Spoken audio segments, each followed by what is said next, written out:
So hello everyone, this is Ujjwal और इस video के अंदर हम बात करने वाले हैं most important and repeating question in HSC board 2024। इस वीडियो के अंदर हम रोटेशनल डायनामिक्स जो क्लास 12th का चैप्टर नंबर 1 है, इसके बारे में हम बात करेंगे और देखेंगे कहां से रिपीटिंग एंड इंपॉर्टेंट क्वेश्चंस हैं जो आ रहे हैं बोर्ड्स के अंदर। ठीक है, इस वीडियो को पूरा शुरुआत से एंड तक सही से देखो।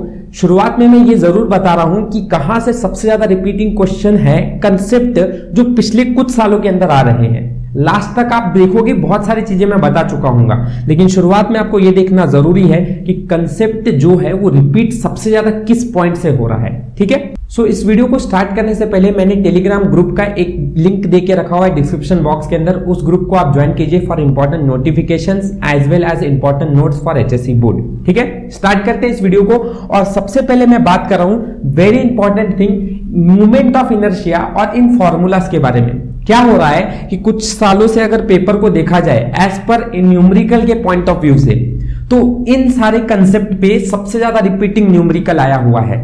ठीक है, आप देख सकते हो मार्च 2020, 2019, 2018, 2017 इन सालों के अंदर सबके सब रिपीटिंग क्वेश्चंस हुए हैं इन सब यही कंसेप्ट पे।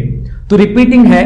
अब क्या है पता है, कंसेप्ट सिर्फ डायरेक्ट इस फॉर्मूले पे ही नहीं पूछा जाता है। जैसे मूवमेंट ऑफ इनर्शिया के डिफरेंट बॉडीज डिफरेंट पोजीशंस पे क्या होते हैं वो आपको पता होना चाहिए।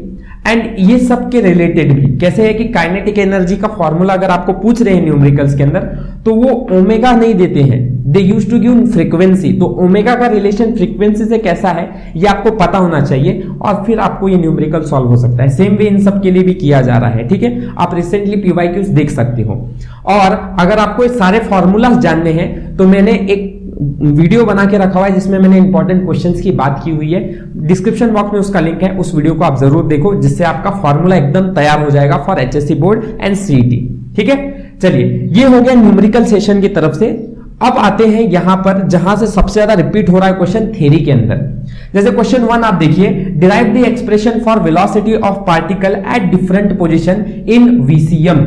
वर्टिकल सर्कुलर मोशन के अंदर का डेरिवेशन ये डिफरेंट पोजीशन पे कितना होता है, ये सवाल आपको 4 मार्क्स के लिए 2023 मतलब इस साल 2023 में पूछा हुआ है, 2021 में पूछा गया है, 2019 में पूछा गया है और उससे पहले 2013 में। और 2013 से पहले अगर देखोगे ना तो बहुत बार इस कंसेप्ट से रिलेटेड सवाल आपको एचएससी बोर्ड में पूछे गए हैं। ठीक है, इससे रिलेटेड न्यूमेरिकल्स भी पूछे जाते हैं। जैसे कि वेलोसिटी अगर टॉप मोस्ट पोजीशन पे देखोगे तो √rg है, फिर वेलोसिटी मिड पे √3rg है, फिर बॉटम मोस्ट पे √5rg है। तो ये आपको पता होना चाहिए कि कहां पे कितनी वेलोसिटी है।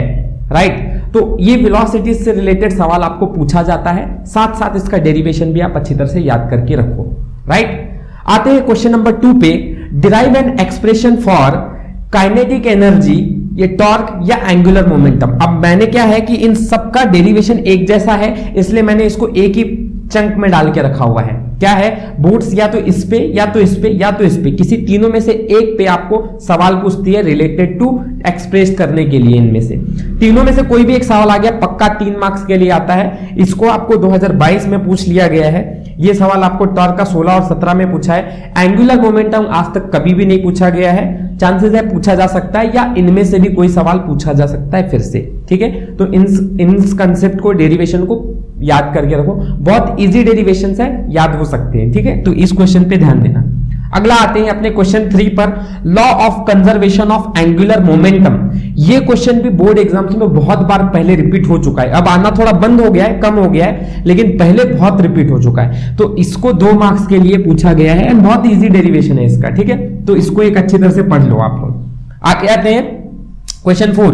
अब क्वेश्चन 4 जो है ये बहुत कम आने लग गया है, जैसे पहले बहुत आ रहा था, बट आजकल देखा जाए तो ये parallel and perpendicular axis theorem, इस पे सवाल ज्यादा देखने को नहीं मिलते हैं। इसका डेरिवेशन आजकल प्रूफ नहीं पूछा जा रहा है, पर हाँ चांसेस है कि बहुत साल हो चुका है तो इसको भी याद कर लो, खासकर इसके डेफिनेशंस को तो याद कर लो, क्योंकि सेक्शन 2 में, सेक्शन बी में या सेक्शन सी में इसका आपको पूछा जा सकता है डेफिनेशन, और ये पहले भी पूछा जा चुका है डेफिनेशन इस पर। Right, last and best question, define. अब डिफाइन जो है ना, ये आप moment of inertia, radius of gyration, ये सवाल आपको 1 मार्क्स के लिए 2019, 18, 17, 2022 ऐसे बहुत बार पूछा गया है। ठीक है।